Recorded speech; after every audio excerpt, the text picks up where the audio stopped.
Let's go, let's go, let's go. Alright, people wanna hate every day, it's okay. My name's Jesse May. I lived life on the edge from the age of 13 till 21, which eventually caused me to have to serve time in federal prison. These stories are from that time, my time in prison, and my life after as I built my business. I don't condone or recommend any of the reckless behavior I took part in during my younger years. But if you'd like to hear the whole story, like and subscribe. Reckless Success. All right, reckless success. The time I fled to Mexico. So it was like 2003, and we all went to a New Year's Eve party. And one of my buddies OD'd. Well, I was the last to be with him, so everybody was looking at me, thinking that I'm the reason he OD'd. And I may have been, I don't know. But the next morning I wake up, I'm living at my mom's. I'm like 17, maybe I was 18, I think, and living at my mom's, and I wake up to my mom and his mom in my room telling me that my buddy OD'd and it was my fault, and all the cops are coming looking for me. So my natural reaction was to jump up and run out and jump in my truck And go check on your friend. and go check on the rest of my friends. Yeah, because his mom was making it sound like he had passed away. So I go back to where the party was because I had some friends that were half this dude's size, thinking maybe they had OD'd too. So I get back over there. They're all still partying. I tell them about our other buddy that has now OD'd and presumably passed away. So we think the best idea is to go take a little hiatus in Mexico. So we went over and I sold a bunch of material to a nurse at the time. And Like a customer of yours or something? yeah, Oh, yeah. boy. She gave me a few grand and a credit card. So we we go down. So we're gonna leave, and we take my buddy. He had like a Ford Explorer, and we head down to Mexico. We don't know what we're doing. We're 18, no story, and this is coming right off of New Year's. We get down to Brownsville, Texas, is where we crossed in at. Do you have a passport at this time? No, this Do was you not need one? after 9/11, but it was 2003, so you didn't have to have a passport to get into Mexico at that time. Interesting. You could just drive back and forth. And so we get down there, and on the way down there, we stop and buy a book because we don't know. We didn't really have a plan. Our plan was to go down there, and I knew Mexican pharmacies, you could buy whatever you wanted. So I was going to go try to buy some pharmaceuticals to recoup the money for my trip. This is just my plan. So we get down there, we buy a book at a library somewhere along the way. And on the way, I had to go around Louisiana because I already had a warrant in Louisiana. I'm only 18. I had a warrant in Louisiana for something that went down at Mardi Gras the prior February. So we're at Mardi Gras. I got a warrant there. I can't go in the state, but if I'm out of the states, they can't extradite me. So I had to go around. We get down to Brownsville, and this is all pretty much just one awake experience. So we leave here, we go down to Texas, we cross into the border at like 3 in the morning. And you're leaving from Southern Illinois, so that's a pretty big hike. Yeah. That's where you drove. Okay. Yeah. So we cross in, and at night, there's just like 6 lanes, and one guy, we didn't stop or nothing. He just waved at us as we drove right through the border crossing. That was easy enough. We thought it would be more than that. So we get into Mexico, and I had this big spotlight, and we're like driving around, just spotlighting stuff. We've been up for a long time, and I'm waiting for the sun to come up. The sun comes up, and our experience was there was these big school buses, and everybody would walk and get on the buses, I guess, going to work. And the roads, even though they weren't ice, they felt like ice. You would turn and like your car would slide. It was just a weird oil and chip material. So these buses are flying by us. We're all nervous, don't know what we're doing. And we come to an alto sign and a green light. So we had a stop sign and a green light. And I already had all my money hidden, and I had like $100 in my wallet. And the cop comes up and he's like, "No alto, no alto." we're like, no, we altoed. We knew what stop meant just because of the stop sign. And he takes the $100. And I asked him for 20 for gas to get back home on, and he's like, no, he took the 100. This basically, is the police officer. the police officer. Oh my gosh. And he basically told us that next time he seen us, he was going to take our car and keep it for his own car. Oh wow. We're like, damn, because they found a shotgun shell. Well, the dude They whose searched the car? Oh yeah, and the dude whose vehicle it was like a deer hunter, and he had a shotgun shell, and they were wow. going to take the car. So that's when the money come up. I pulled out the money, and I'm like, hey, and he took it. And then I asked him, like, can I get 20 for gas? And he's like, no. Where did you hide the rest of your money? They didn't find it in the search. I had it in my sock, Oh. between my sock and the bottom of my foot and my shoe. That's smart. Yeah, everybody Okay. on the American side had told us. Like, they'd already warned us. So we go to a pharmacy, and I write down on a piece of paper, because they didn't speak any English, and I Right. wrote down 500, and I wrote out the name of a pharmaceutical, but I misspelled it. The woman goes and comes back with a bottle of, it was Xanax, and I spelt it with a Z, and Xanax is spelled with an X. Yeah. She came back with a bottle of 500, and I'm like, nah, bitch, Xanax. You think it's the wrong thing? I thought it was the 'cause wrong you're thing. just That's how dumb dumb American? I was. Yeah. Oh boy. So I'm like, no, but I seen that it was gonna work. Like, I was all nervous. I'm just a kid, you know. So I'm like, okay, this does work. So I take my note when I get back in the car, and so that happened before. And you leave without these prescriptions because you without- thought it was the wrong thing. because I thought it was the Okay. wrong thing. So it really was the right thing. I realized I found that out later, and but that actually, so the pharmacy took place. We left there, got pulled over. So after we get pulled over, we realized what everybody was doing was walking from the American side to the Mexican side, just walking across the border. And we're Okay. thinking, okay, that looks like the ticket. We're gonna walk.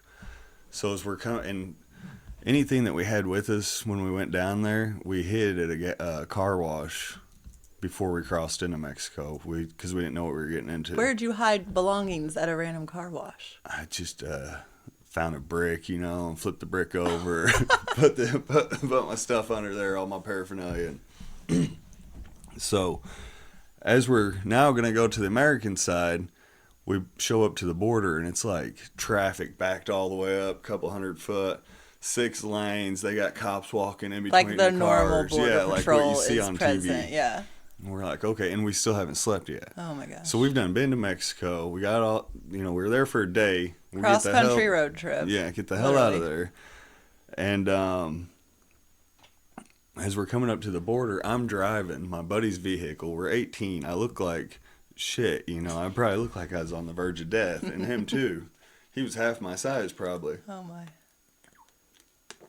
So I look over, and he's got that prescription pill book just sitting out in the open. And I was like, man, put that up. And he's like, all right. And cop walks up to the window. He's like, what are you boys doing? Looks over. He just like moved the book over to another spot in the open. And so they make us pull over to the side, and they're like, where'd you stay last night?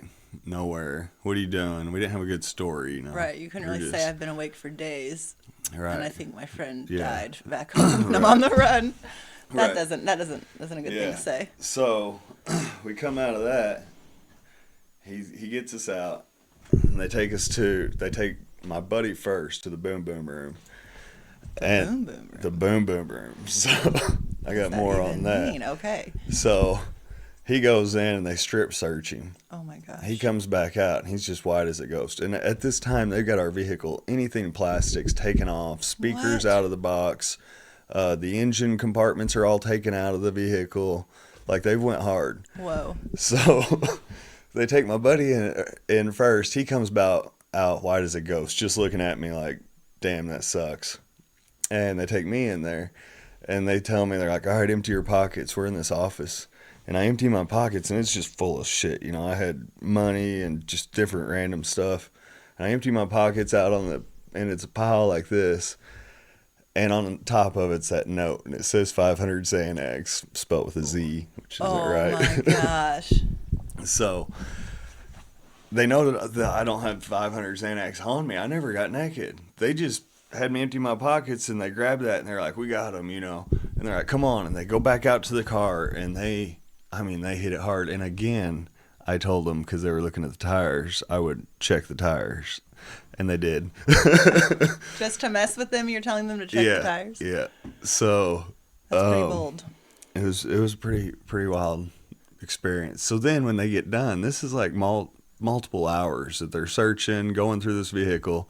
When they get done, they just leave everything outside the vehicle. They didn't put nothing back together. What? I'm talking the air box, all that stuff out of the inside. They had the seats. They took covers up on the seats, everything. Oh my gosh! Like plastic's off. Oh like, yeah, you guys like the have to speakers rebuild this completely car. out. The speakers are out of the box. Oh, They went through all that stuff. All the the back stuff you can flip up. All that was in disarray. So we put it all back together best we can.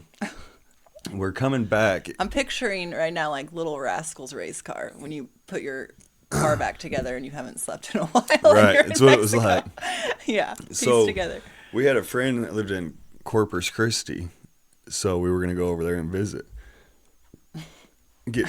Well, actually, our plan was to go back, walk back into Mexico, but after this boom boom experience, we're like, we're done with that. Yeah. We're not trying that no more.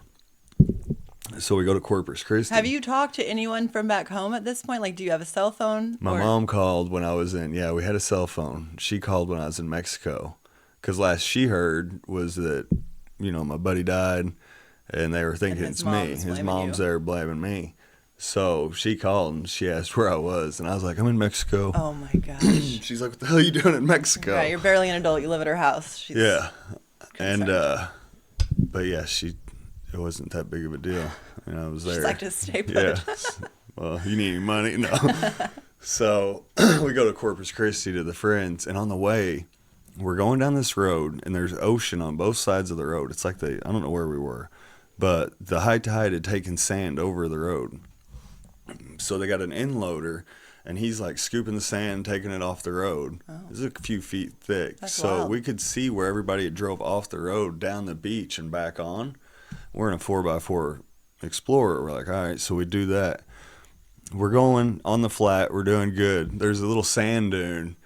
It's not very tall, like 10 foot tall. My buddy sees it, and he's like going to hit it. He drives into it. No. The whole Explorer just sank down to the frame. Oh shit. So we sit there digging like we're in Texas. You've got to be exhausted at this point. Like, I'm tired listening to this story. We haven't had food in days, so we're digging this vehicle out. We can't get it out. We had a guy stop with his truck. He tried to pull. It wouldn't pull it out. We're Sand like, is holy not shit. forgiving. No. And we didn't have a strap. Like, we're using Yeah. shoestrings and stuff trying my to God. make this work. So I eventually walk over to the inloader because it was high tide was coming back. He's going home for the day, so It's I like walk a scary over, movie. and we had him just like, we didn't even have the strap, and he didn't have a chain, so he just like pushed us out. We're like, just push on it, you know, it's a new Ford my Explorer, God. denting it all up.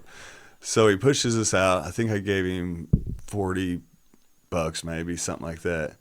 And so we get out of there. We go to Corpus Christi. We're there for a few days. We leave, and I feel like something happened at the border because now we're getting pulled over all the way home, it seems like. So I didn't get my pills. It could be that your vehicle's patched together with duct tape. That you look a little suspicious.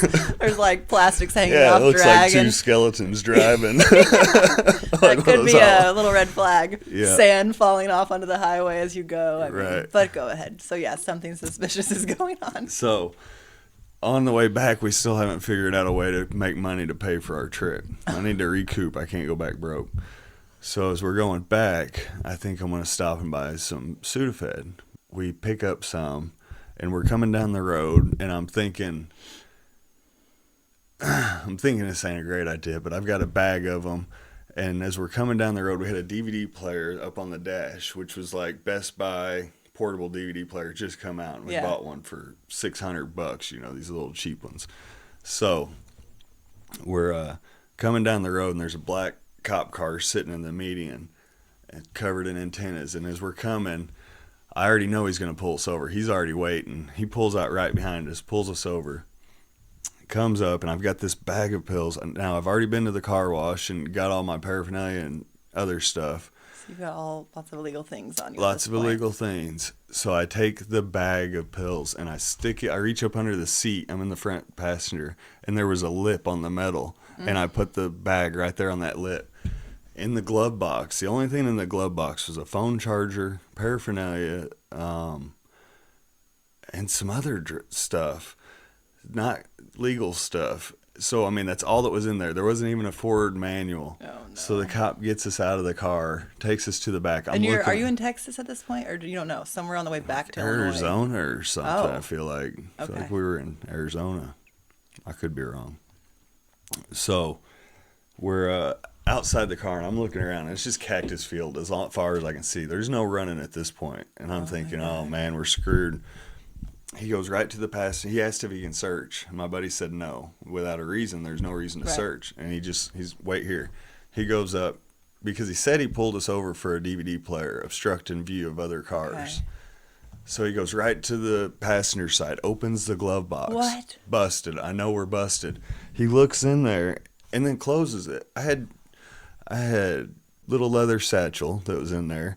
I had a paraphernalia pipe, and then just a phone charger on top of it. And he opened it up, looked right at it, and closed it. Like it didn't register in his head what That's so was there, I strange. guess. Yeah. Maybe he it's- just maybe he thought had that's junk. Something in his mind he was looking for, Right, specific. something so bigger, I'm He's probably thinking. looking for a bag of Xanax with a Z. That's what yeah, And exactly. so he didn't see that, so he thought, this isn't the right car. Right. No, so then he looks under the seat, and he digs around.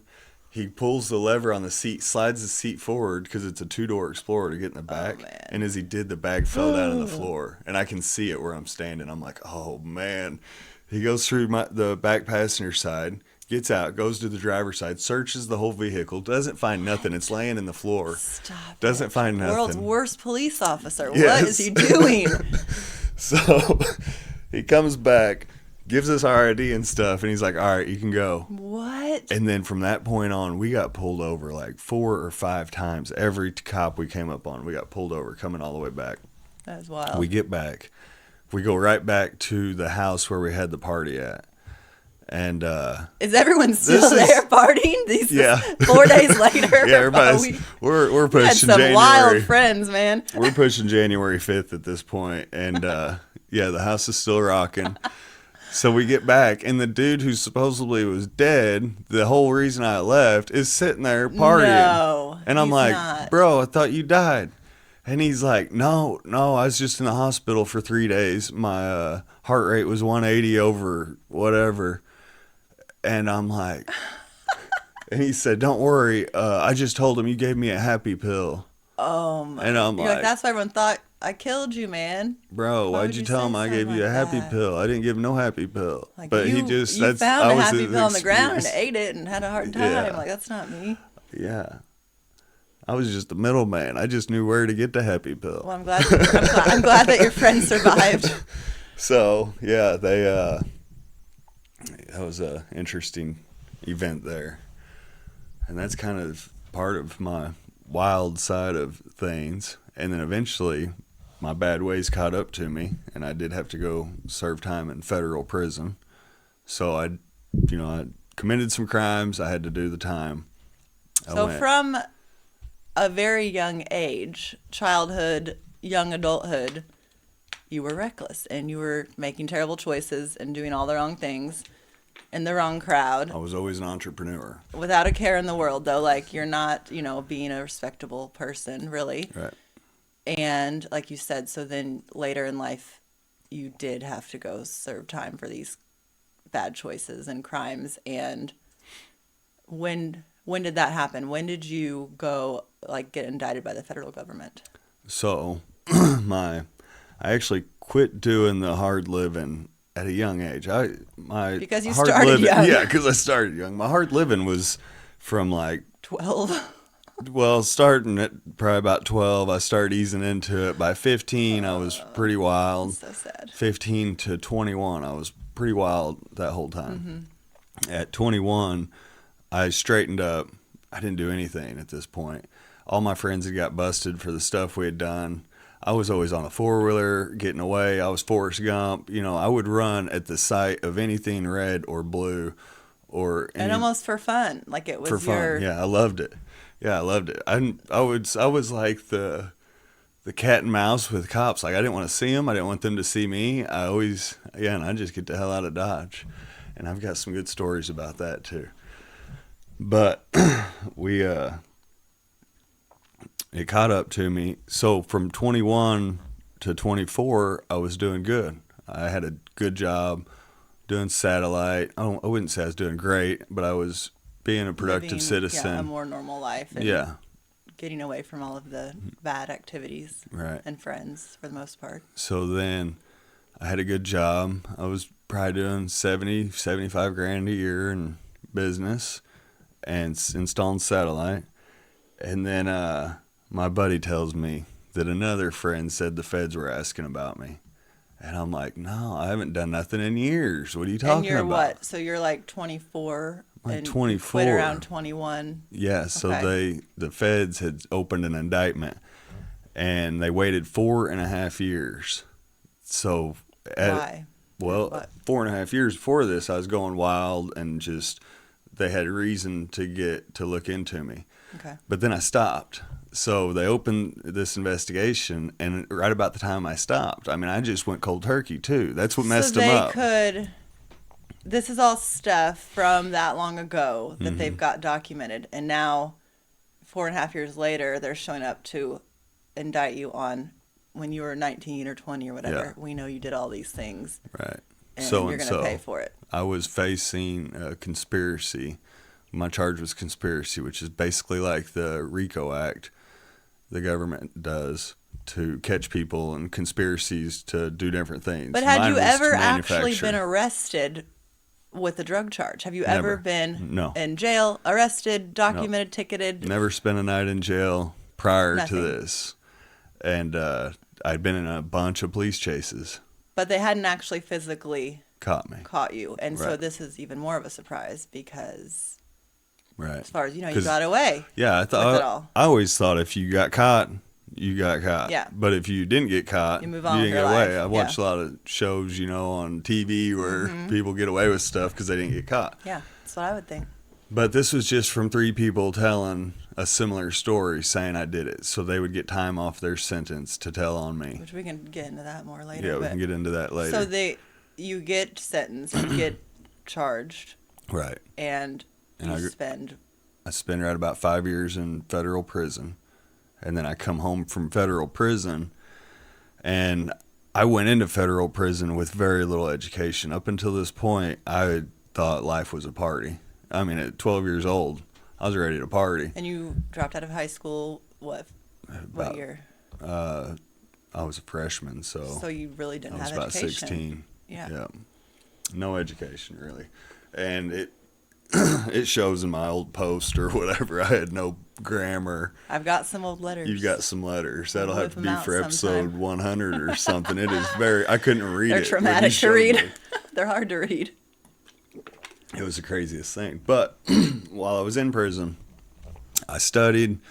My mind got healthy. My body got healthy. Everything got healthy. I'd done everything right. I didn't waste my time. I took a bunch of courses. I did a electrician apprenticeship. Completed that through the Department of Labor. So, and we can talk more about that in detail, but when did you then come home? At what age? So I went away at 24, somewhere right in there, and came back at 29. By the time I got out of the halfway house, I was pushing 30. So right about 30 years old. And right now when it you're was all said and done. 39. No, I'm so 39. that's only 9 years ago Yep. that you came home with nothing. Right. Because while you were gone, yeah, I mean, you. And for you that don't know, this is my beautiful wife, Lesa. And we actually dated in like high school age. So. We dated a couple years at the high school age. Yeah. And then went our separate ways when I was in college and whatnot. And then I moved to Florida and did my own thing. And we always remained friends, like not super close friends, but kept in touch. And then I always thought of her as my best friend.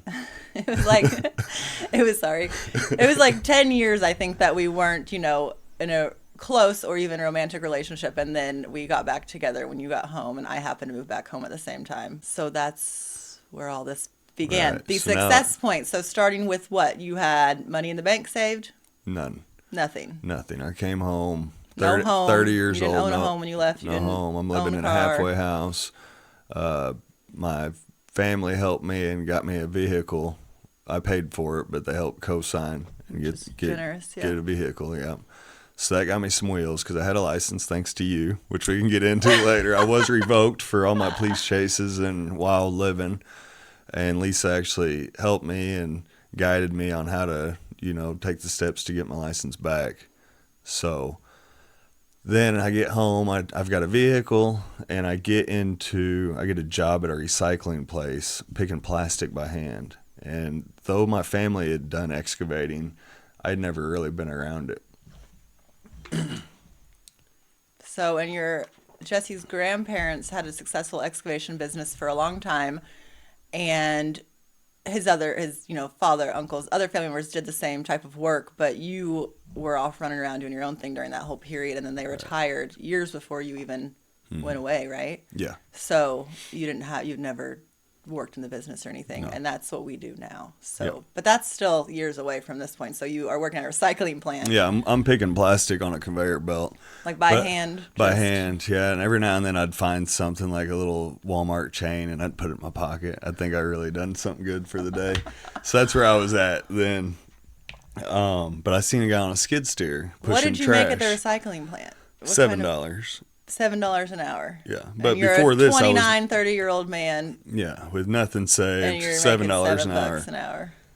The halfway house took 25% before taxes Of the $7 an hour? of the $7 an hour. So it changes pretty quick. So I see a guy on a skid steer, and at this point, I've been I'm going to say a chameleon because, like, when you go to prison, I'd never been to jail a day in my life. So I had to learn to adapt to a lot of things quickly because if not, people can read you. So Yeah. I could adapt to the environment quickly, which I'd done, and I kind of mastered that. Not saying I was doing a bad thing, but I was just having to adapt. So, Well, and I think you're a likable person. So I think, I don't know what it is about you, but even when you were, running around being a not so great person, people kind of like gravitated towards you and liked being around you. And I don't know why at that point, because it's not like you're a very great, nice person. But, even me, when I first met you, you weren't in a great place and I was young. And I was always having fun. Like I said, Yeah, I thought the yeah. party started at 12, so I think every day you- was a party. You've always been kind Everybody of likes a party. optimistic, like you're positive. So even in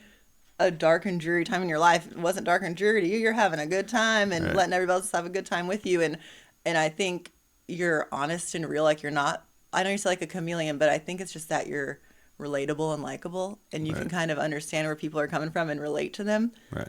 And so in that way, I see what you're saying, and I think that, and I'm sure you had to do that more in prison because that's a lot of people you've never been around, and But anyway, go ahead. That's where I started really taking chances, kind of in prison. I took a chance to, hey, I'm gonna go start working out. I didn't know none of these guys. It's like as a little kid, and you're on a new team, so I'd have to go meet all these new people and learn the ways. So I see that they've got a skid steer, and he's pushing the trash, and I'd never been on a skid steer. But I had ridden a zero-turn lawnmower, and I'm thinking this is going to be the same, So I tell the guy, and I'm also, people like to be my friend. I like to be other people's friends. I guess people, they're not hard to become friends with. You just got to talk to them. Some Yeah. people just don't talk. Yeah. So I'd already been, cutting up with the boss, and, hey, man, look at this chain I found, can I keep it? And he's like, yeah, you can keep it. So I'm like, let me get on that skid steer. And because the guy's quitting, and he's like, can you run it? And I said, hell yeah, I can run it. He's like, all right, well, I'm in the bathroom YouTube and how to run a skid steer, Oh my gosh. I'm asking the guy to run it, just like, hey, go over things real quick with me. Just to, Wow. just, This is so I dangerous. forgot, I've Yeah. been away for a while. It's been 5 years. So, I get in the skid steer and boy, I pick it right up. It's easy, it comes pretty natural. So I start running the skid steer. Then from the halfway house, I get into the operators union. So I started the apprenticeship there. So I'm still in the halfway house, but I get in and I go straight to work. Oh, wow. So now I went from making $7 an hour to the halfway house is getting 700 a week or so out of me. Wow. They're like, damn, but I still don't care because now I'm making good money. So I start there, but that month right there, my friends had to buy me clothes. I didn't have nothing when I got home. I had one outfit that I went away with. All my other stuff, I went to my closet and opened it up, and it was like moth holes in it. And it was no good. An old junky. Yeah. Who knows? Yeah. There's more to that story, but There's more to so that I think story, that's the but- point of what Jesse's going to share is he did a lot of crazy, reckless things in his whole life, childhood, young adulthood, like I said, and it did catch up with him, and he made a conscious decision when you got home, I think, from prison to choose success and work hard and learn new skills and not just go back to the things you knew before, and an easy way out. You went into scary situations and running skid steers that you didn't know how to run and things. And luckily getting into the operators union to learn more skills, which has taken us over the last 9 years to owning several successful businesses, primarily the big one, excavation. Right. And so we just want to share and more Jesse. I won't be on here that often. This is Jesse's stories. I'll just chime in here and there, and we'll have guests. Jesse has a lot of great friends and family that are also entrepreneurs and business people, and didn't have a handout, weren't given the business, weren't given the money to start, and they, like Jesse, did research, made choices, made good moves, did honest work, and they want to share. We want them to share that too. Just motivate people, encourage, share some ways of how we've done this, how you've done this, how you've come from literally having $0, no clothes, only 9 years ago. That's not that much time. And now we're doing great. Like, we are very blessed, and it didn't come without lots of hard work, but that, that is possible. You can go from being like kind of bottom of the barrel person, really, and not a member of society that's productive or, good in any way, to the complete opposite. Like, we have this lifetime, and you really can. We've got a great family. Change, yeah. Beautiful kids.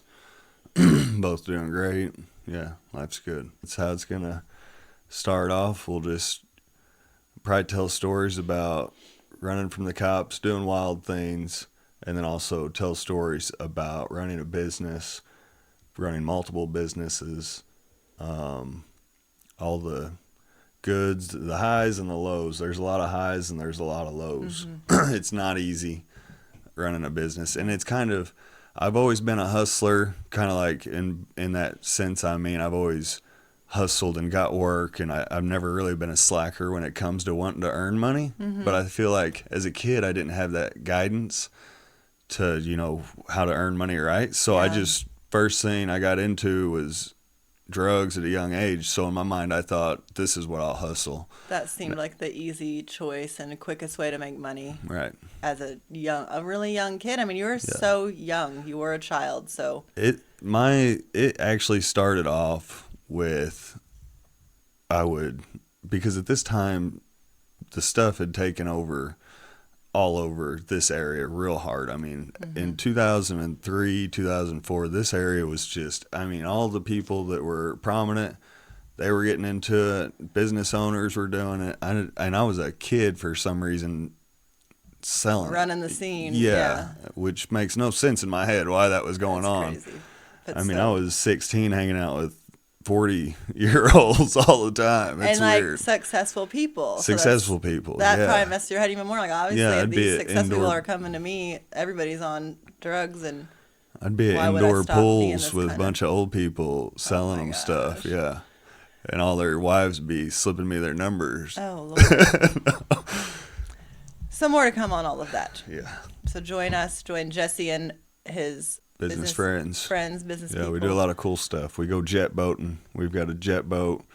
Real life Luke can elaborate more on that later.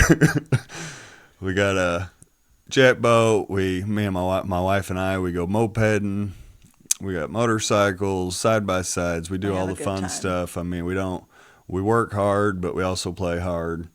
We like to enjoy the fruits of our labor a little bit when we have time off. So, all right, guys, we're going to wrap up. You can follow us on TikTok and YouTube at reckless.success, or you could follow us on Instagram at Reckless Success without the dot. Spotify and Apple Podcast for audio only. Spotify, you can get video. Subscribe and follow. Hit that like button. For more information about May Excavating, go to TikTok at May Excavating. All right, that's a wrap, guys. Thanks.